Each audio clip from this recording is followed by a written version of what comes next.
Bonjour et bienvenue dans cette vidéo de Terminal Bac SVT où je vais t'expliquer toutes les notions fondamentales que tu dois savoir pour le bac SVT. C'est parti. Les notions fondamentales que tu dois savoir pour le bac SVT, donc le principe.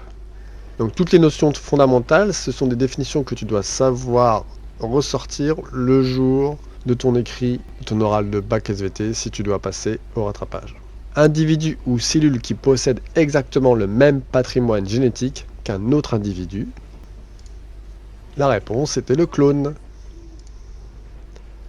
Mélange des allèles provenant des deux parents se produisant lors de la formation des gamètes.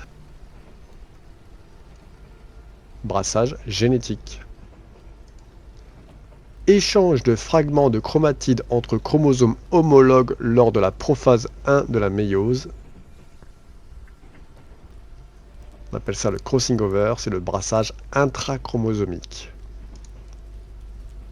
Répartition aléatoire des chromosomes homologues dans les gamètes lors de l'anaphase 1 de la méiose. Brassage interchromosomique.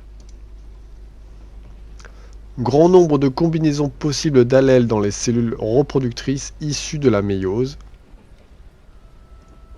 Ça s'appelle la diversité des gamètes. Maintien du même nombre de chromosomes d'une génération à l'autre malgré les cycles de fécondation et de méiose. On appelle ça la stabilité des karyotypes. Différence entre le fait de produire des descendants et l'existence d'un mélange de matériel génétique entre deux individus. C'est la distinction reproduction et sexualité.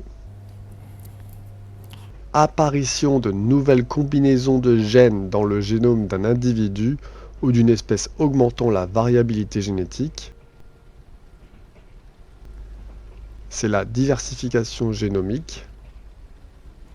Voyons maintenant le thème de la complexification des génomes, transferts horizontaux et endosymbiose. Transmission des gènes de génération en génération des parents vers les descendants. Transfert génétique vertical. Transmission de gènes entre organismes qui ne sont pas parents, souvent d'espèces différentes. Transfert génétique horizontal. Association entre deux cellules où l'une vit à l'intérieur de l'autre et les deux en tirent un bénéfice. On appelle ça l'endosymbiose.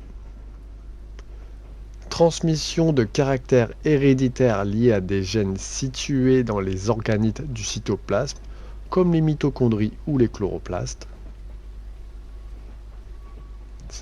C'est l'hérédité cytoplasmique. Arbre représentant les liens de parenté et les relations évolutives entre différentes espèces. On appelle ça la phylogénie. Voyons maintenant le chapitre « L'inéluctable évolution des génomes au sein des populations ». Changement dans la séquence d'un gène ou de l'ADN. Une mutation. Processus par lequel certains individus mieux adaptés à leur environnement ont plus de chances de survivre et de se reproduire. La sélection. Modification aléatoire des fréquences des gènes dans une population due au hasard. La dérive génétique. Transformation progressive des espèces au cours du temps sous l'effet de la sélection, des mutations et du hasard. C'est l'évolution. D'autres mécanismes contribuent à la diversité du vivant. Transmission de caractères ou d'informations d'une génération à l'autre sans que cela passe par l'ADN, par exemple grâce à des molécules, des comportements ou des marques chimiques. Hérédité non fondée sur l'ADN. Passage d'informations de comportement ou de savoir entre individus, souvent par l'apprentissage ou l'imitation, et leur transmission au fil du temps. C'est la transmission et évolution culturelle. On change de thème. À la recherche du passé géologique de notre planète. Le chapitre Le temps et les roches. Étude de l'ordre dans lequel se sont produits les événements au cours du temps géologique. C'est la chronologie. Méthode permettant de situer un événement dans le temps, soit en le comparant à d'autres relatives, soit en lui donnant un âge chiffré absolu. C'est le principe de datation relative et absolue. Reste ou trace d'êtres vivants ayant existé pendant une période courte et bien connue, utilisé pour dater les couches géologiques.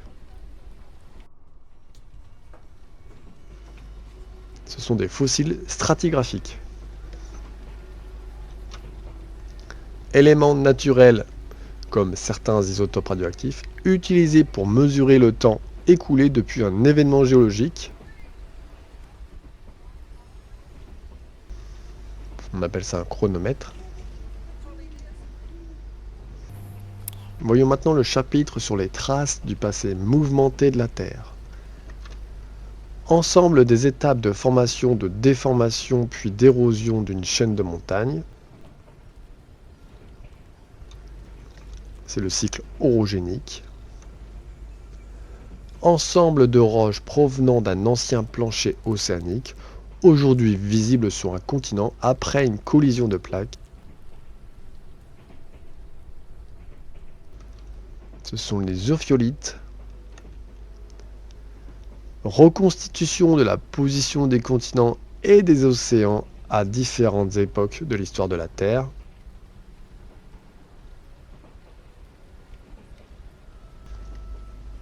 C'est la paléogéographie.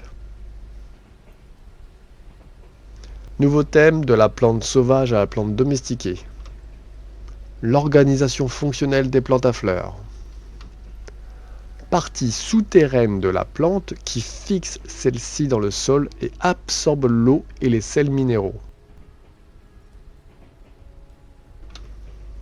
La racine.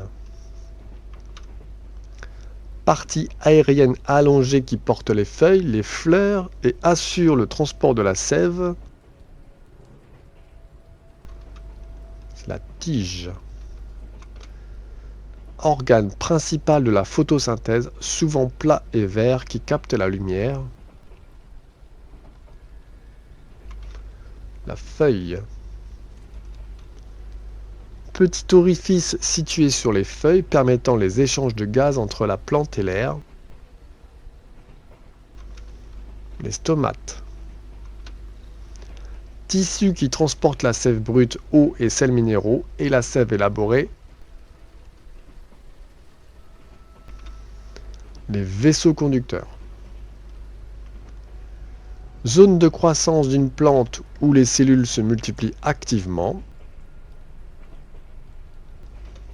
Méristème. Allongement des cellules après leur formation permettant à la plante de grandir.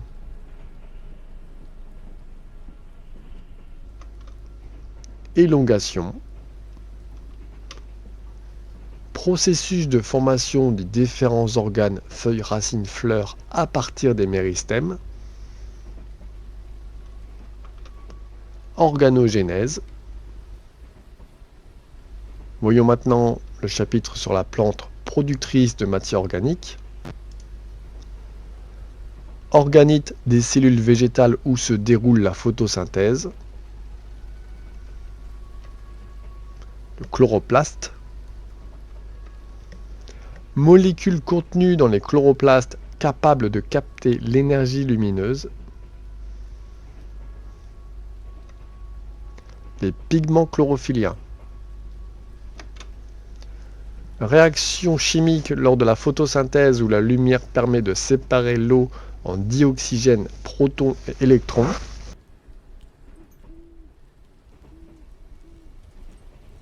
Photolyse de l'eau. Transformation du dioxyde de carbone CO2 en matière organique grâce à l'énergie lumineuse.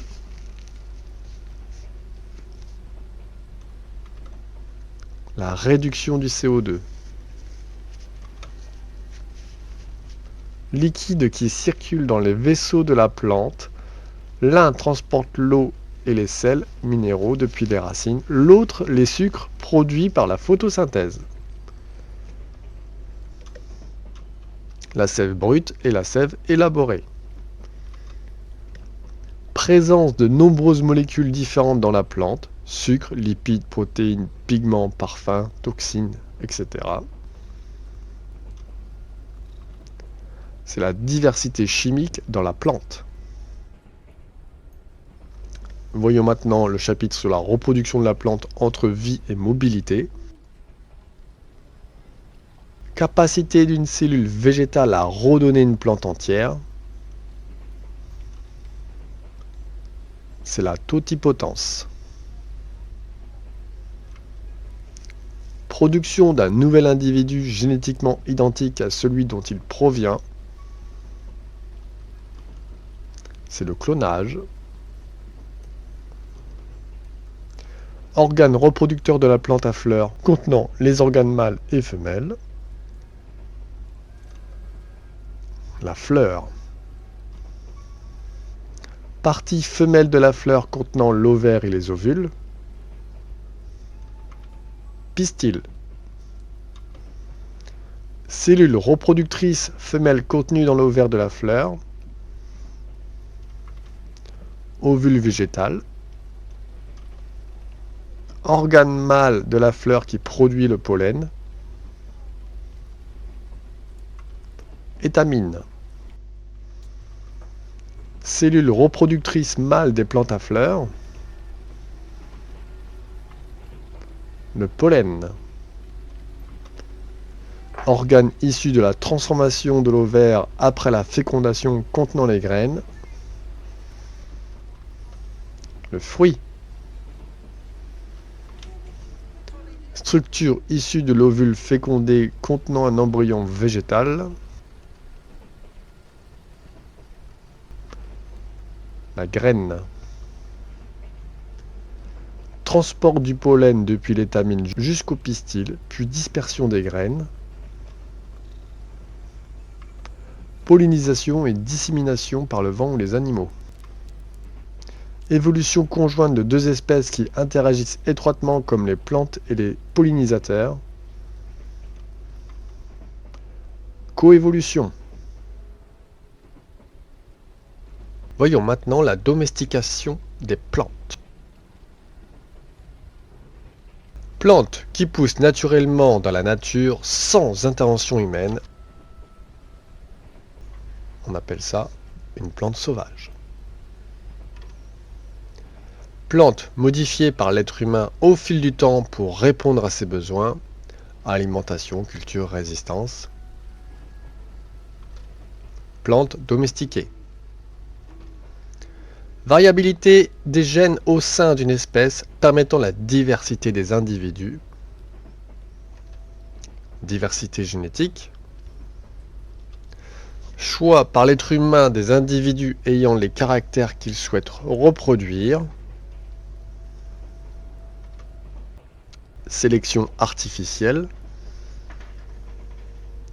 Transmission et transformation des savoirs, pratiques ou techniques au fil du temps dans les sociétés humaines. Évolution culturelle.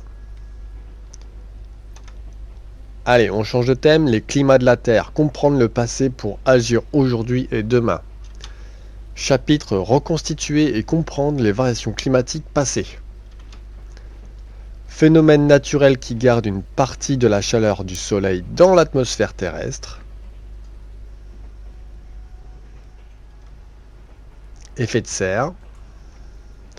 Substances présentes dans l'atmosphère comme le CO2, le CH4 ou la vapeur d'eau qui retiennent la chaleur. Gaz à effet de serre. Ensemble des échanges de carbone entre l'atmosphère, les océans, les êtres vivants et les roches. Cycle du carbone. Variation régulière des paramètres de l'orbite terrestre qui influencent le climat à long terme. Cycle de Milankovitch. Pouvoir d'une surface à renvoyer la lumière du soleil. Plus il est élevé, plus la surface réfléchit l'énergie solaire. Albédo. Principe selon lequel les processus géologiques actuels permettent d'expliquer ceux du passé.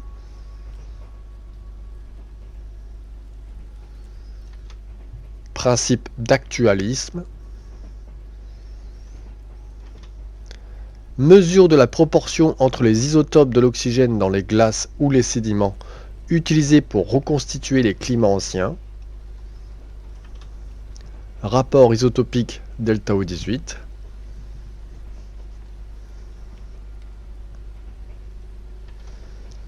Mouvement des plaques rigides à la surface de la Terre responsable de la dérive des continents et de la formation des montagnes. Tectonique des plaques. Déplacement des masses d'eau dans les océans influençant le climat en transportant la chaleur. Circulation océanique. Chapitre comprendre les conséquences du réchauffement climatique et les possibilités d'action. Processus par lequel la communauté scientifique échange, vérifie et confronte des résultats jusqu'à parvenir à une conclusion partagée. Élaboration du consensus scientifique. Ensemble des actions visant à réduire les causes du changement climatique, comme la diminution des émissions de gaz à effet de serre. Stratégie d'atténuation. Ensemble des mesures permettant de s'ajuster aux effets du changement climatique, comme la protection des côtes ou de l'adaptation des cultures. Stratégie d'adaptation.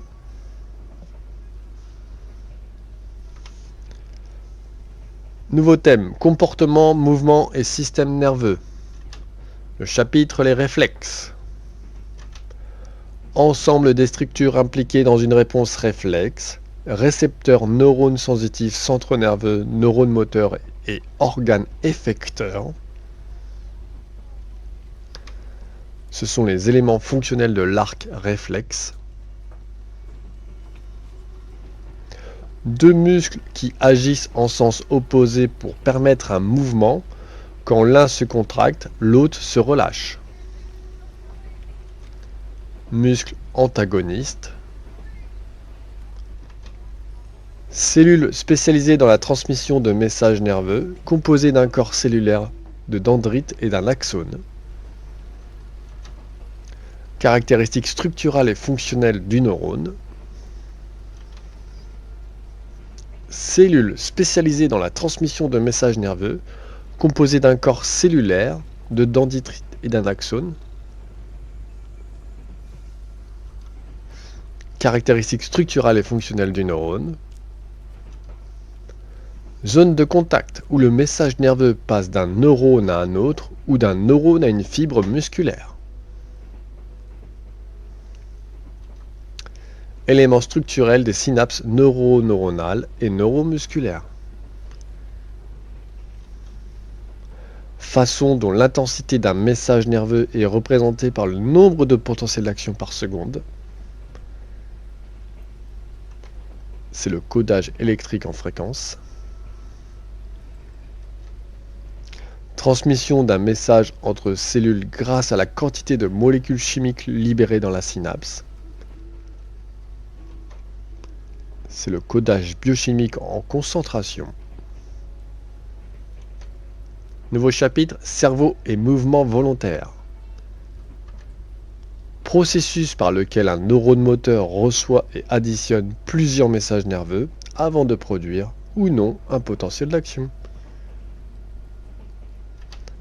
Intégration par le neurone moteur. Addition de plusieurs messages nerveux arrivant très rapidement les uns après les autres sur la même synapse. C'est la sommation temporelle.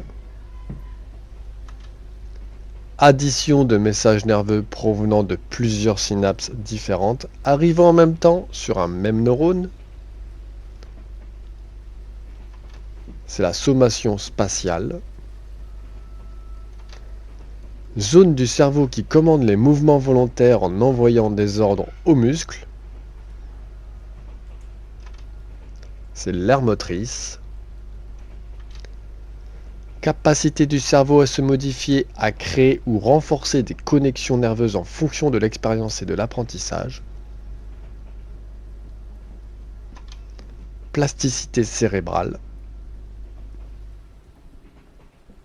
Voyons maintenant le thème « Produire le mouvement, contraction musculaire et apport d'énergie ». Sur le chapitre « La cellule musculaire, une structure spécialisée permettant son propre raccourcissement ». Ensemble des mécanismes qui permettent aux fibres musculaires de se contracter, puis de se relâcher pour produire un mouvement. C'est le fonctionnement musculaire. Un raccourcissement du muscle dû au glissement des filaments d'actine et de myosine les uns sur les autres. C'est la contraction. Retour du muscle à sa longueur initiale après la contraction, lorsque les filaments reprennent leur position de repos. C'est le relâchement. Molécule énergétique utilisée par les cellules musculaires pour permettre la contraction. C'est l'ATP. Nouveau chapitre. Origine de l'ATP nécessaire à la contraction de la cellule musculaire. Processus qui permet à la cellule de produire de l'énergie à partir du glucose en présence de dioxygène. C'est la respiration cellulaire. Première étape de la dégradation du glucose se déroulant dans le cytoplasme qui forme du pyruvate et un peu d'énergie. La glycolyse. Étape de la respiration cellulaire qui se déroule dans la mitochondrie et libère du CO2 et de l'énergie à partir du pyruvate. C'est le cycle de Krebs. Transformation du pyruvate en acide lactique lorsque le dioxygène manque, permettant une production limitée d'énergie. C'est la fermentation lactique. Quantité d'énergie produite par rapport à l'énergie initialement contenue dans le glucose, plus il est élevé, plus la production est efficace. C'est le rendement. Substance utilisée pour améliorer artificiellement les performances physiques en modifiant le fonctionnement musculaire ou énergétique. C'est un produit dopant. Changement de chapitre, le contrôle des flux du glucose, source essentielle d'énergie des cellules musculaires. Hormones qui font baisser ou augmenter la quantité de glucose dans le sang, l'insuline est hypoglycémiante, le glucagon est hyperglycémiante. Ce sont les hormones hyper et hypoglycémiantes. Ensemble des organes, hormones et récepteurs qui maintiennent la glycémie autour d'une valeur stable. C'est le système de régulation. Partie du pancréas formée d'îlots de cellules spécialisées qui produisent des hormones insuline et glucagon. Organisation fonctionnelle du pancréas endocrine. protéines situées à la surface des cellules qui reconnaissent et fixent l'insuline ou le glucagon pour déclencher leur action.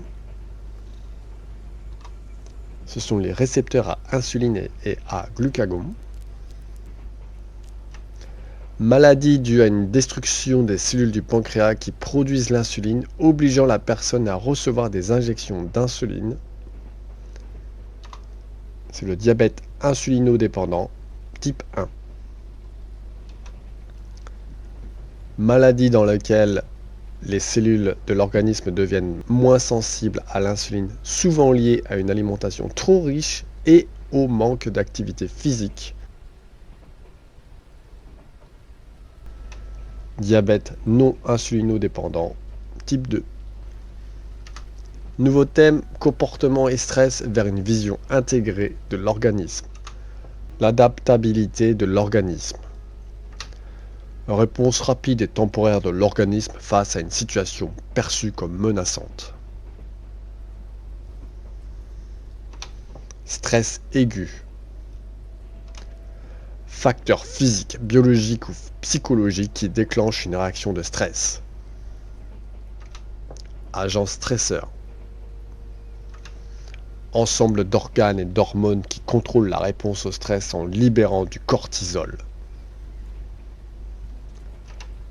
Axe hypothalamo-hypophyso-cortico-surrénalien.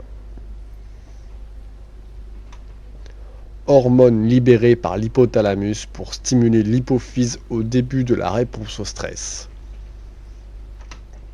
C'est l'hormone de CRH, corticotropine releasing hormone.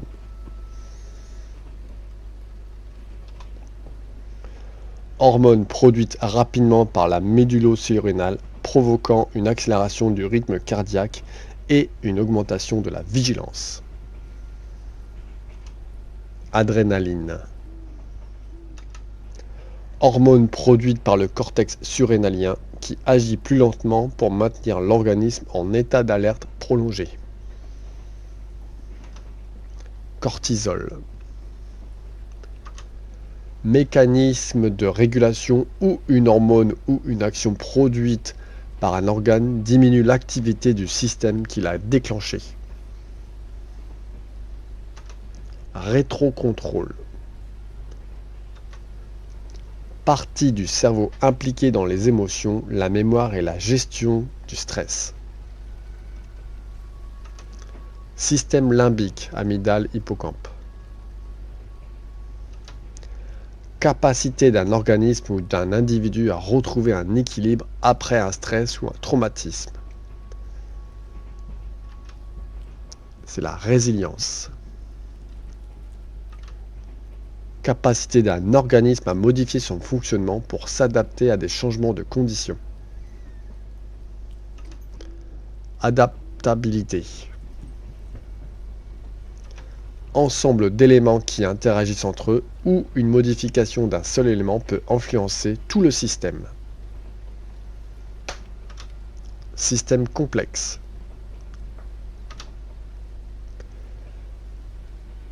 Dernier chapitre, l'organisme débordé dans ses capacités d'adaptation. État de stress prolongé dans le temps pouvant avoir des effets négatifs sur la santé physique et mentale. Le stress chronique. Partie du cerveau impliquée dans la gestion des émotions, de la mémoire et des réactions face au stress.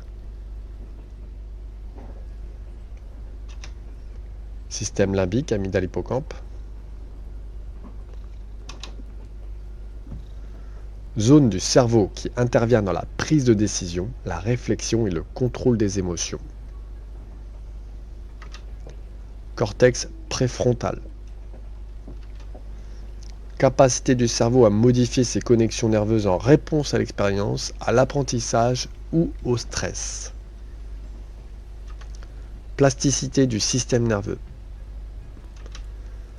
Capacité d'un individu à se rétablir et à retrouver un équilibre après un stress ou une situation difficile. C'est la résilience. Et voilà, bravo à vous d'être allé jusqu'au bout de cette grande séance de révision. Vous avez revu les notions essentielles de la spécialité SVT à travers des exercices simples, mais super efficace pour bien retenir le vocabulaire scientifique. N'oubliez pas, comprendre les mots, c'est déjà comprendre la science derrière. Alors si certaines définitions vous posent encore des problèmes, revenez sur la vidéo, notez-les et créez vos propres cartes de révision. Si cette vidéo vous a aidé, pensez à mettre un like, à vous abonner à la chaîne et à activer la cloche pour ne rien manquer des prochaines révisions de SVT. Vous pouvez aussi me dire en commentaire les notions que vous aimeriez que je retravaille avec vous dans les prochaines vidéos. Allez, bon courage à tous pour vos révisions et souvenez-vous, la SVT c'est vivant, logique et à votre portée. A très bientôt pour une nouvelle vidéo. Abonnez-vous, abonnez-vous.